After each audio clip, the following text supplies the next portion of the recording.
नमस्कार दोस्तों, स्वागत है आपका डीप स्टोरी टेलर चैनल पर। अगर आपको डरावनी कहानियां पसंद आती हैं तो वीडियो को लाइक करें, चैनल को सब्सक्राइब करें और कमेंट में बताएं कि अगली हॉरर कहानी किस टॉपिक पर चाहिए। तो आइए शुरू करते हैं आज की ये रोमांचक और डरावनी कहानी। दोस्तों, मेरा नाम राघव सिंह है और मैं इस समय एक मैकेनिक की दुकान पर काम करता हूँ, लेकिन इससे पहले मैं एक ट्रक ड्राइवर था।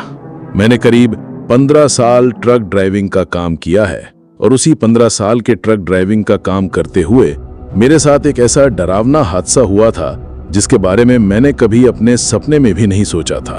वो हादसा इतना डरावना था कि आज भी जब मैं उस हादसे के बारे में सोचता हूँ तो मैं नींद में ही डरने लगता हूँ। अब मैं आपका ज्यादा समय बर्बाद नहीं करता हूँ, सीधा उस रात की घटना पर आता हूँ। ये घटना आज से 8 साल पहले की है। उस समय मैं रोज की तरह अपने ट्रक को लेकर एक शहर से दूसरे शहर माल पहुंचाने जा रहा था। हमेशा की तरह लंबा सफर और रास्ते की मुश्किलों की चिंता थी, क्योंकि ट्रक ड्राइविंग कोई आसान काम नहीं होता। लेकिन इस बार एक खास बात थी। मुझे ये माल उत्तर प्रदेश से मध्य प्रदेश पहुंचाना था और वो भी अगले दिन सुबह तक। समय बहुत कम था। मेरे साथ मेरा सहायक मोहित भी था, जो बहुत होशियार और मेहनती इंसान था। हमारी दोस्ती बहुत पुरानी थी और इस सफर में उसका साथ हमेशा भरोसेमंद होता था। लेकिन संजय की एक आदत थी जो मुझे बिल्कुल पसंद नहीं थी। वो सफर के दौरान बार बार ट्रक रुकवाता, कभी किसी बहाने से तो कभी बिना किसी खास कारण के। वो हमेशा कहता, भाई सफर आराम से करना चाहिए, जल्दबाजी में क्या रखा है। इसलिए जब भी वो ट्रक रुकवाता मुझे थोड़ा अजीब महसूस होता था, क्योंकि मुझे समय पर माल पहुंचाना होता था और उसकी वजह से कई बार देरी हो जाती थी। फिर भी वो बार बार वही बात कहता और ट्रक रोकने की जिद करता, जिससे मुझे कुछ असहज महसूस होता था। कभी कभी तो मुझे गुस्सा भी आ जाता था, लेकिन उसकी आदत को जानते हुए भी मैं ज्यादा कुछ नहीं कहता था। हमने अपने सफर की शुरुआत दोपहर के करीब 1 बजे की, जब सूरज आसमान में आग बरसा रहा था। सड़कें इतनी तप रही थीं कि लगता था जैसे धरती भी जल रही हो, लेकिन हमारी नजर सिर्फ मंजिल पर थी। रास्ते में मेरे सहायक मोहित और मैं हल्की फुल्की बातें कर रहे थे। कभी पुराने किस्से छेड़ते तो कभी हंसी मजाक में खो जाते।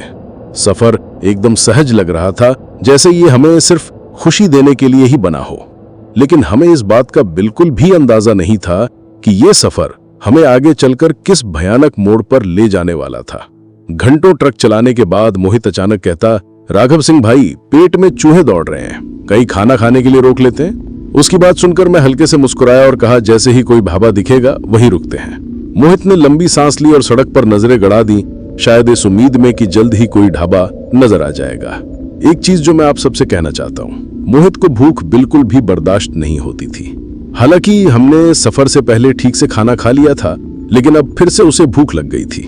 मैंने घड़ी देखी, रात के 8 बज चुके थे। भूख तो मुझे भी लग रही थी, लेकिन मेरे दिमाग में बस एक ही बात थी, हमें समय पर मंजिल तक पहुंचना था। मैं चाहता था कि हम खाना जल्दी खा लें ताकि आगे रास्ते में रुकना न पड़े। कुछ किलोमीटर और चलते ही हमें सड़क के किनारे एक ढाबा नजर आया। मैंने ट्रक धीमा किया और मोहित से कहा, देख भाई, तेरा ढाबा मिल गया, अब पेट पूजा कर सकते हैं। ढाबा देखकर मोहित का चेहरा खिल उठा। मैंने ट्रक को ढाबे की पार्किंग में लगा दिया। वहां पहले से ही कई ट्रक खड़े थे। ढाबे के बाहर कुर्सियां और बेंच लगी थीं और उनमें से ज्यादातर पर ट्रक ड्राइवर और खलासी बैठे थे। शायद हमारी ही तरह वे भी सफर के बीच में खाना खाने के लिए रुके थे। ढाबा ज्यादा बड़ा नहीं था, लेकिन वहां भीड़ देखकर साफ लग रहा था कि यहाँ का खाना काफी मशहूर था। चूंकि ढाबे में बहुत भीड़ थी, हम दोनों थोड़ा इंतजार करने के बाद एक खाली बेंच पर बैठ गए। फिर हमने खाना ऑर्डर किया। कुछ मिनट बाद जब गर्मा गर्म रोटियां और दाल तड़का आया तो सच कहूं तो पेट ही नहीं, दिल भी खुश हो गया। मोहित ने पहला कौर मुंह में डालते ही कहा, भाई मजा आ गया, सच में खाना लाजवाब था। हम दोनों ने भरपेट खाना खाया और फिर कुछ देर वहीं बैठकर आराम करने लगे। हमारे पास ही कुछ ट्रक ड्राइवर बैठे थे जो आपस में हंसी मजाक कर रहे थे और एक दूसरे को अपने अपने सफर के किस्से सुना रहे थे। कोई कह रहा था, मुझे हर रास्ते के शॉर्टकट्स पता है, तो कोई बोला, अरे मैं तुम सबसे ज्यादा तेज ट्रक चलाता हूँ। हम दोनों चुपचाप उनकी बातें सुन रहे थे। तभी उनमें से एक अधेड़ उम्र का ड्राइवर, जो बाकी सबसे ज्यादा अनुभवी लग रहा था, बोल पड़ा, अरे तुम सब बच्चे हो, मैंने जितनी उम्र ट्रक चलाने में गुजारी है उतनी उम्र तो तुम लोगों की है भी नहीं। उसकी बात सुनकर सभी हंसने लगे।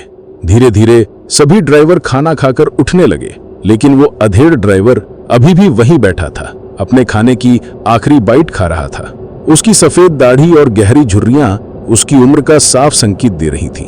मुझे जिज्ञासा हुई तो मैं उसके पास जाकर बोला, बाबा, इस उम्र में भी आप ट्रक चला रहे हैं, सच में आपकी हिम्मत को सलाम। मेरी बात सुनकर वो हल्का सा मुस्कुराया और बोला, बेटा, 40 साल हो गए मुझे इस सड़कों के सीने पर ट्रक दौड़ाते हुए। जब तक जान में जान है तब तक ये सफर जारी रहेगा। उसकी आवाज में अजीब सा आत्मविश्वास और रहस्य था जो मुझे अनजाने ही असहज कर रहा था। खाने के बाद मैंने उस बुजुर्ग ड्राइवर से बातचीत जारी रखी। फिर मैंने हिम्मत जुटाई और उससे पूछा, बाबा, आपने अभी कुछ देर पहले कहा था कि आपको हर रूट के शॉर्टकट्स पता है, क्या सच में आपको मालूम है? उसने हल्की मुस्कान के साथ जवाब दिया, बिल्कुल बेटा, 40 साल से ये सड़कें मेरा घर रही हैं। मैं हर रास्ते से गुजरा हूँ, चाहे वो सुनसान जंगल हो या बीहड़ इलाके। कई ऐसे रास्ते हैं जो बहुत कम लोग जानते हैं। उसकी बात सुनकर मेरे दिमाग में एक विचार आया। मैंने तुरंत कहा, अगर आपको इतने शॉर्टकट्स पता हैं तो क्या आप मुझे कोई ऐसा रास्ता बता सकते हैं जिससे मैं जल्दी अपनी मंजिल तक पहुंच जाऊं? ये सुनकर वो कुछ देर चुप रहा, फिर बोला, तुम कहां जा रहे हो? मैंने उससे अपनी मंजिल के बारे में बताया। मेरी बात सुनते ही उसके चेहरे का रंग थोड़ा बदल गया। उसने गहरी नजरों से मेरी ओर देखा और फिर धीमी आवाज में कहा, बेटा, कभी कभी लंबा सफर ही सही होता है। कुछ रास्ते देखने में छोटे लगते हैं, लेकिन जब उन पर चलते हो तो पछतावा ही हाथ आता है। इसलिए मेरी मानो, उसी रास्ते से जाओ जो तुम पहले से जानते हो। उसकी बात मेरी समझ से बाहर थी। मैंने दोबारा पूछा, बाबा, क्या उस और कोई शॉर्टकट नहीं है? मेरे बार बार पूछने पर उसने लंबी सांस ली और कहा, एक रास्ता है जिससे तुम करीब 2-5 घंटे पहले अपनी मंजिल पर पहुंच सकते हो, लेकिन इस वक्त वहां जाना सही नहीं होगा। यह सुनकर मैं थोड़ा असमंजस में पड़ गया, लेकिन साथ ही इस बात की खुशी भी थी कि सच में कोई शॉर्टकट था। मैंने तुरंत पूछा, बाबा, वो रास्ता कहां से जाता है?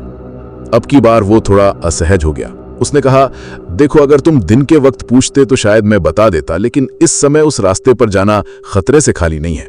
इतना सुनते ही मेरा सहायक मोहित बोल पड़ा, भाई, जब बाबा मना कर रहे हैं तो क्यों जिद कर रहे हो? चलो, जो रास्ता हमें मालूम है उसी से चलते हैं। मैंने उसकी ओर देखा और कहा, मोहित, सोचो, अगर हम 5 घंटे पहले पहुंच गए तो कितना डीजल बचेगा, हमें बड़ा फायदा होगा।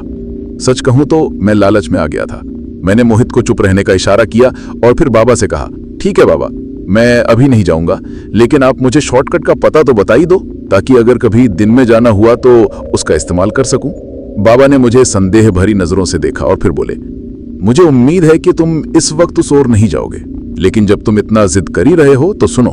फिर उन्होंने बताया, यहां से करीब 10 किलोमीटर आगे एक सड़क मिलेगी जो हाईवे से अलग होकर अंदर जाती है। वही है वो शॉर्टकट जिससे तुम 5 घंटे पहले अपनी मंजिल पर पहुंच सकते हो। उस सड़क के पास एक पुराना बोर्ड लगा मिलेगा, जैसे ही वो दिखे समझ जाना कि यही वो रास्ता है। इसके बाद उन्होंने गहरी आवाज में जोड़ा, वो रास्ता बहुत सुनसान है, दिन में भी वहां मुश्किल से कोई गुजरता है। मैंने उनकी बात सुनी, सिर हिलाया और शुक्रिया कहते हुए अपने ट्रक की ओर बढ़ा, लेकिन तभी बाबा ने पीछे से मुझे आवाज दी, बेटा, गलती से भी रात के वक्त उस रास्ते पर मत जाना। उनकी ये बात सुनकर मोहित फिर से बोल पड़ा, बाबा, आखिर बताओगे भी कि वहां जाने में क्या खतरा है? बाबा ने उसकी ओर देखा और गंभीर स्वर में कहा, जितना मैंने कहा उतना ही याद रखना, बाकी बातों में मत पड़ो। मैंने उनकी ओर देखा, फिर बिना कुछ कहे अपने ट्रक की ओर बढ़ गया। हम दोनों ट्रक में बैठे और अपने सफर की ओर निकल पड़े। हमने अपने ट्रक को स्टार्ट किया और हाईवे पर आगे बढ़ने लगे। कुछ ही देर में हमने लगभग 10 किलोमीटर का सफर पूरा कर लिया। तभी हमें हाईवे के किनारे एक सुनसान सड़क दिखाई दी। मैं थोड़ा उत्साहित हो गया और अपने सहायक मोहित से कहा, देख मोहित, यही वो शॉर्टकट है जिसके बारे में बाबा ने बताया था। अगर हम इससे चलें तो जल्दी पहुंच जाएंगे और डीजल की भी बचत होगी। मेरी बात सुनकर मोहित थोड़ा चिंतित हो गया। वो बोला, भाई, एक बार फिर सोच लो, बाबा ने साफ मना किया था कि रात के वक्त इस रास्ते पर मत जाना। हमें इसके बारे में कुछ पता भी नहीं कि आगे कैसा होगा। मैंने हंसते हुए कहा, अरे रास्ता ही तो है, दिन के वक्त बाबा कह रहे थे कि ये ठीक रहता है, तो मतलब दिन में यहां से गाड़ियां गुजरती होंगी, कोई डरने की बात नहीं है। मोहित ने फिर कहा, लेकिन रात को गाड़ियां नहीं चलती, बाबा ने बिना वजह तो मना नहीं किया होगा। मैंने उसकी बात को हल्के में लेते हुए जवाब दिया, तुझे कैसे पता कि रात को कोई गाड़ी नहीं चलती? और बाबा कौन सा रात में आकर देखते हैं कि यहाँ कौन आता है और कौन नहीं? चल, ज्यादा मत सोच, बस आराम से बैठ। इसके बाद मैंने ट्रक को सुनसान सड़क की ओर मोड़ दिया। जैसे ही हम अंदर घुसे, हमें सड़क के किनारे एक पुराना जर्जर सा बोर्ड दिखा। चलते चलते मेरी नजर उस पर पड़ी। उस पर बड़े बड़े अक्षरों में कोई चेतावनी लिखी थी, लेकिन बाकी का लिखा हुआ छोटा था और साफ नजर नहीं आ रहा था। मोहित ने भी उस बोर्ड को देखा और तुरंत मुझसे बोला, भाई तुमने देखा, उस बोर्ड पर कुछ लिखा हुआ था। मैंने लापरवाही से जवाब दिया, हाँ देखा तो था, शायद लुटेरों से सावधान रहे जैसा कुछ लिखा होगा। बाबा ने इसलिए रात में मना किया होगा ताकि हम किसी मुसीबत में न फंसें। लेकिन चिंता मत कर, हम ट्रक नहीं रोकेंगे, सीधा चलते रहेंगे। अब हम उस सड़क पर अंदर तक जा चुके थे। जैसे जैसे हम आगे बढ़ रहे थे, माहौल और भी अजीब होता जा रहा था। सड़क के दोनों ओर घना जंगल फैला हुआ था। ट्रक की हेडलाइट्स के सामने आते ही पेड़ों की टेढ़ी मेढ़ी शाखाएं अजीब आकृतियां बना रही थी, जैसे कोई छुपकर हमें देख रहा हो। चारों तरफ गहरा सन्नाटा था, बस हमारे ट्रक के इंजन और टायरों की आवाज उस सन्नाटे को चीर रही थी। रास्ता इतना वीरान था कि दूर दूर तक कोई गाड़ी नजर नहीं आ रही थी। घने पेड़ों के झुरमुट के कारण रास्ता और भी डरावना लग रहा था। माहौल में एक अजीब सा बोझिलपन था, जैसे ये जगह किसी अनजाने डर से भरी हुई हो। आसमान में काले बादल छाए हुए थे, जिससे चांद की हल्की रोशनी भी धरती तक नहीं पहुंच पा रही थी। चारों तरफ घना काला अंधेरा था, जिसे चीरने की कोशिश सिर्फ हमारे ट्रक की हेडलाइट कर रही थी। लेकिन उसकी रोशनी भी ज्यादा दूर तक नहीं जा रही थी, मानो अंधेरा उसे निगलने की कोशिश कर रहा हो। सड़क संकरी थी और घने पेड़ों से ढकी हुई। ऐसा लग रहा था जैसे ये रास्ता हमें किसी अनजाने खतरे की ओर ले जा रहा हो। ट्रक के शीशे से बाहर देखने पर बस काली परछाइयां नजर आ रही थी, जो डर को और बढ़ा रही थी। मोहित घबराते हुए बोला, भाई ये रास्ता कुछ ज्यादा ही सुनसान नहीं लग रहा? मुझे तो अजीब सा डर लग रहा है, कहीं हम भटक न जाएं। मैंने उसे शांत करने की कोशिश करते हुए कहा, शॉर्टकट रास्ता है, थोड़ा अलग तो लगेगा ही, घबराने की जरूरत नहीं है। हम सही जा रहे हैं और जल्दी ही उस हाईवे के उस हिस्से में पहुंच जाएंगे जहां से हमारी मंजिल पास होगी। हम कुछ और आगे बढ़े ही थे कि अचानक मोहित बोला, भाई ट्रक को किनारे रोक लो। मैंने हैरानी से पूछा, क्यों, क्या हुआ?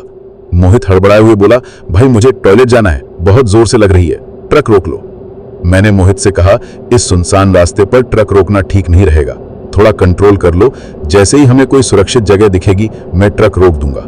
मोहित व्याकुल होकर बोला, भाई काफी देर से रोक कर रखा है, अब मुझसे और बर्दाश्त नहीं हो रहा, बस 2 मिनट की बात है, जल्दी से जाऊंगा और आ जाऊंगा। उसकी हालत देखकर मुझे मजबूरन ट्रक रोकना पड़ा। वैसे भी सुनसान रास्ते पर हमें अब तक कोई गाड़ी नजर नहीं आई थी। मैंने कहा, ठीक है, जल्दी आ जाना, वैसे भी रात में यहां रुकना ठीक नहीं है। मोहित जल्दी जल्दी ट्रक से उतरा और अंधेरे में चला गया। मैं जानता था कि उसे 15 मिनट से कम नहीं लगेंगे, लेकिन 2 मिनट भी नहीं हुए थे कि अचानक मोहित वापस ट्रक में चढ़ गया और बोला, चलो भाई जल्दी से यहां से निकलते हैं। मैंने हैरानी से पूछा, अरे इतनी जल्दी आ गए, अभी तो तुम गए ही थे। मोहित बोला, टॉयलेट ही तो करना था, कितना वक्त लगता, अब ज्यादा सवाल मत करो, जल्दी निकलो यहां से, यहां रुकना सही नहीं लग रहा। उसकी बात सुनकर मुझे थोड़ा अजीब लगा, लेकिन ज्यादा सोचे बिना मैंने ट्रक स्टार्ट किया और आगे बढ़ गया। थोड़ी दूर आगे बढ़ने पर हमने सड़क किनारे एक औरत को खड़ा देखा। वो हाथ हिला रही थी, जैसे लिफ्ट मांग रही हो। सुनसान सड़क पर इतनी रात को किसी को देखकर मुझे अजीब लगा। मैंने मोहित से कहा, इतनी रात को ये औरत यहाँ क्या कर रही है, क्या करें, इसे लिफ्ट दें?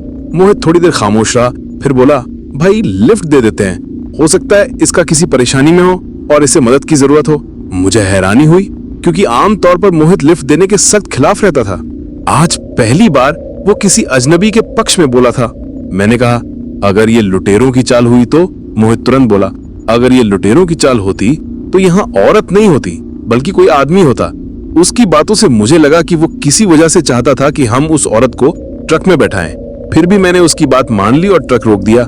जैसे ही मैंने ट्रक रोका, वो औरत पास आ गई और बोली, बाबूजी, मेरा गांव थोड़ी दूर है, अगर आप मुझे छोड़ देंगे तो बड़ी मेहरबानी होगी। मैंने कहा, कोई बात नहीं, बैठ जाइए, हम आपको आपके गांव तक पहुंचा देंगे। उस औरत की उम्र करीब 30 से 35 साल रही होगी। उसकी सादगी देखकर लग रहा था कि वो गांव की ही रहने वाली है। वो ट्रक में चढ़ गई और मैंने गाड़ी फिर से आगे बढ़ा दी। लेकिन तभी माहौल में अजीब बदलाव आने लगा। ट्रक के अंदर अचानक बहुत ठंड बढ़ गई। पहले मुझे ठंड नहीं लग रही थी, लेकिन अब जैसे ही वो औरत अंदर आई, तापमान गिरने लगा। सबसे अजीब बात यह थी कि मुझे और मोहित को ठंड महसूस हो रही थी, जबकि वो औरत बिल्कुल सामान्य बैठी थी, जैसे उसे कुछ फर्क ही नहीं पड़ रहा हो। लेकिन जैसे जैसे हम आगे बढ़े, सड़क और डरावनी होती गई। मैंने उस औरत से पूछा, बहन जी, ये सड़क हाईवे तक कितनी देर में पहुंचाएगी? उसने धीरे से जवाब दिया, अभी 45 मिनट और लगेगा। मुझे ये सुनकर झुंझलाहट हुई। मैं जल्दी से इस रास्ते से निकलना चाहता था, इसलिए मैंने ट्रक की स्पीड बढ़ा दी। लेकिन जैसे ही मैंने ऐसा किया, अचानक ट्रक को जोरदार झटके लगने लगे और इंजन बंद हो गया। ट्रक के बीच सड़क पर रुक जाने से मैं परेशान हो गया। कई बार कोशिश की, लेकिन ट्रक स्टार्ट नहीं हो रहा था। तभी वो औरत मुझसे बोली, बाबूजी आपने ट्रक क्यों रोक दिया? मैंने कहा, मैंने नहीं रोका, ये खुद ही बंद हो गया है, शायद कोई खराबी आ गई है। मैं ट्रक से नीचे उतरा और बोनट खोलकर देखने लगा, लेकिन तभी किसी ने अचानक मेरे कंधे पर हाथ रखा। मेरा दिल जोर से धड़क उठा। झटके से पीछे मुड़ा और देखा कि वही औरत मेरे पीछे खड़ी थी। मुझे नहीं समझ आया कि वो इतनी जल्दी ट्रक से उतरकर मेरे पीछे कब और कैसे आ गई। मैंने ध्यान दिया कि उस औरत के ट्रक से उतरने की कोई भी आवाज मुझे नहीं आई थी। वो औरत पास आकर बोली, बाबूजी क्या हुआ, कोई दिक्कत है? मैंने कहा, पता नहीं बहन जी, ट्रक अचानक बंद हो गया, समझ नहीं आ रहा क्या गड़बड़ है। इतने में मोहित भी ट्रक से उतर आया और चिंतित होकर बोला, भाई अब क्या करेंगे?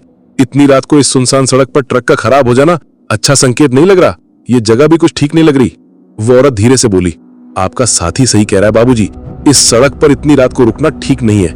आप मेरे गांव चलिए, यहीं पास में है। सुबह आप आराम से अपने ट्रक की मरम्मत करवा सकते हैं। हमारे गांव में एक मैकेनिक भी है जो इसे सुबह ठीक कर देगा। मैंने थोड़ा सोचते हुए कहा, पर हम माल से भरे ट्रक को यूं अकेला छोड़कर नहीं जा सकते। वो औरत धीरे से मुस्कुराई और बोली, बाबूजी यहाँ रात में कोई नहीं आता, चिंता मत करो, आपका ट्रक यहीं सुरक्षित रहेगा। सुबह जितनी जल्दी हो सके आप वापस आ जाना। मोहित मेरी तरफ देखकर बोला, भाई ये बहन जी सही कह रही हैं, हमें इस सड़क पर रात नहीं बितानी चाहिए। अगर हमारी जान को कुछ हो गया तो माल फिर से आ सकता है, पर जान वापस नहीं आएगी। मैंने थोड़ी देर सोचा, फिर फैसला किया कि जाना ही बेहतर होगा। मैंने ट्रक को अच्छे से लॉक किया और उस औरत के पीछे पीछे चल पड़ा। लेकिन शायद उस जान बचाने की बात मोहित कर रहा था, वही अब खतरे में पड़ने वाली थी। हम उस औरत के पीछे चलते हुए सड़क से नीचे उतरकर एक कच्चे रास्ते पर आ गए।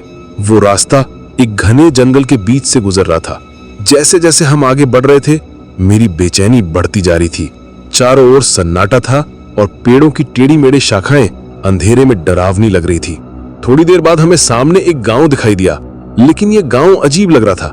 ज्यादातर घर टूटे फूटे थे, जैसे वहां कोई रहता ही ना हो। सब कुछ सुनसान और वीरान था।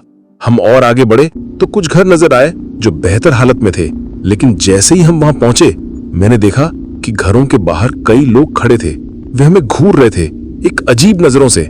ऐसा लग रहा था जैसे उन्होंने पहली बार किसी बाहरी इंसान को देखा हो।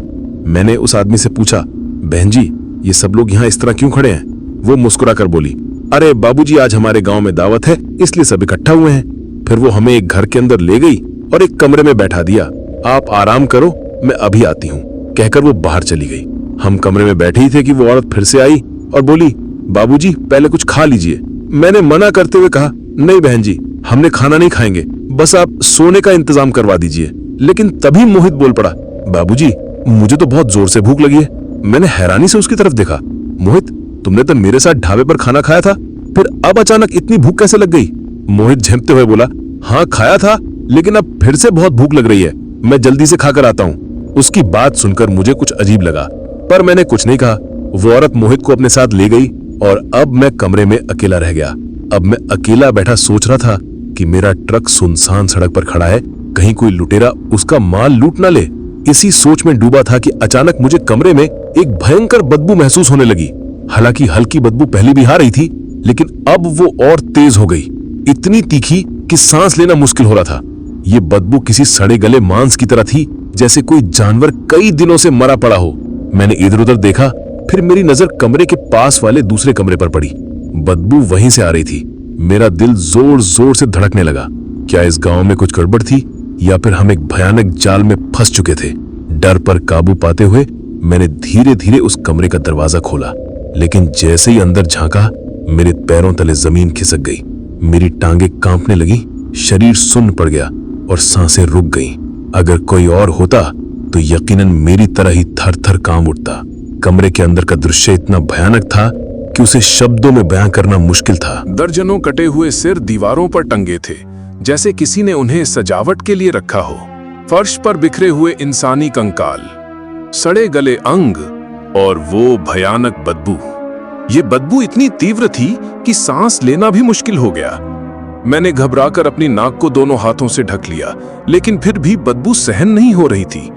अचानक मुझे उल्टी आने लगी और मैं वहीं दरवाजे पर खड़े खड़े उल्टियां करने लगा। किसी तरह खुद को संभालते हुए मैंने झटपट उस कमरे का दरवाजा बंद कर दिया और तेजी से बाहर निकल आया। बाहर आकर मैंने लंबी लंबी सांसें लीं। अब मुझे सब समझ आ चुका था। जिस दावत की बात वो आदमी कर रहा था वो किसी आम भोज की बात नहीं थी। ये एक नरसंहार का अड्डा था और हम इस दावत के अगले शिकार बनने वाले थे। डर के मारे मेरी सोचने समझने की शक्ति खत्म हो चुकी थी। मुझे नहीं पता था कि इस जानलेवा जाल से कैसे निकला जाए, लेकिन एक बात साफ थी, अगर मैं यहां और रुका तो अगली सुबह मैं भी उसी कमरे में कटे सिरों में से एक हो सकता था। और सबसे बड़ा सवाल, क्या मोहित अब तक जिंदा था? मोहित के बारे में सोचते ही मेरा दिल डूब गया। अगर वो अब तक वापस नहीं आया था तो शायद उसे मार दिया गया था। ये सोचकर मेरी आंखें भर आईं, लेकिन मैं खुद को कमजोर नहीं पड़ने देना चाहता था। इस वक्त मेरे पास सिर्फ एक ही रास्ता था, यहां से भाग निकलना। मैं तेजी से भागता हुआ जंगल की ओर पहुंचा। घने पेड़ों के बीच अंधेरा और ज्यादा डरावना लग रहा था, लेकिन मैं बस भागते जा रहा था। तभी अचानक मेरे कदम वहीं रुक गए। मुझे ऐसा महसूस हुआ जैसे किसी ने मेरे पैर पकड़ लिए हों। मैंने झटके से पीछे मुड़कर देखा तो मेरा खून ठंडा पड़ गया। मोहित ने मेरा हाथ इतनी जोर से पकड़ रखा था कि मेरी नस दबने लगी थी। उसकी आंखें अजीब तरीके से चमक रही थीं और उसका चेहरा, मोहित यहां क्या कर रहा है? जल्दी भाग यहां से, नहीं तो हम मारे जाएंगे, मैंने घबराते हुए कहा। लेकिन मेरी बात सुनकर मोहित मुस्कुराया और उसकी हंसी, वो हंसी इतनी भयानक थी कि मेरे रोंगटे खड़े हो गए। फिर उसने जो कहा वो सुनकर मेरी रूह कांप गई। मारा तो तुझे वैसे भी जाना है, तुझे क्या लगा तू इतनी आसानी से भाग जाएगा? मुझे समझ नहीं आया कि वो क्या कह रहा था। मैंने उसकी आंखों में देखा और अगले ही पल मोहित की आंखें पूरी तरह सफेद हो गईं। उसकी त्वचा सिकुड़ने लगी और देखते ही देखते उसका चेहरा बुरी तरह जल चुका दिखने लगा। उसके जिस्म की चमड़ी सड़ चुकी थी और शरीर के कई हिस्सों पर मांस लटक रहा था। उसके नाखून भयानक रूप से लंबे और नुकीले हो गए और उसके होठों के बाहर निकले हुए दांत किसी दरिंदे की तरह नजर आ रहे थे।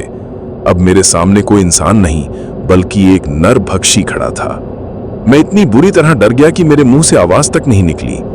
मोहित, मेरी कांपती आवाज निकली, लेकिन वो अब मोहित नहीं था। उसकी भयानक हंसी पूरे जंगल में गूंजने लगी। वो मेरी ओर झपटा और मेरे हाथ को और जोर से पकड़ लिया। मैंने खुद को छुड़ाने की पूरी कोशिश की, लेकिन उसकी पकड़ लोहे जैसी मजबूत थी। अब मेरे पास कोई रास्ता नहीं था। मैंने गिड़गिड़ाते हुए कहा, प्लीज मुझे जाने दो, मैं तुम्हारी कोई बुराई नहीं करना चाहता। लेकिन मेरी बात सुनकर वो और जोर से हंस पड़ा। अब माफी मांगने का कोई फायदा नहीं, आज तू हमारी दावत बनेगा। तभी अचानक उसकी पकड़ थोड़ी ढीली हुई। मैंने तुरंत अपने हाथ को पूरी ताकत से झटका दिया और खुद को छुड़ाकर दौड़ लगा दी। मैं अंधेरे में भागता रहा, बिना देखे बिना रुके, लेकिन मैं ज्यादा दूर नहीं जा पाया।